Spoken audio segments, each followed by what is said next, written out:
जळगाव जामोद विधानसभा मतदारसंघाच्या विधानसभा निवडणुकीचा प्रचार शिगेला पोहोचला आहे। सध्या सुरू असलेल्या निवडणूक प्रचारावरून मतदारसंघात महायुती व महाविकास आघाडीमध्ये सरळ लढतीचे संकेत दिसत आहेत।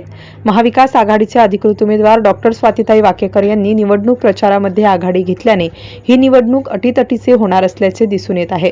डॉक्टर सौ स्वातीताई संदीप वाकेकर यांच्या प्रचारार्थ 17 नोव्हेंबर रोजी जळगाव जामोद विधानसभा मतदारसंघातील ग्राम गोळेगाव बुद्रुक येथे हनुमान मंदिरात दर्शन घेऊन सुरुवात झाली।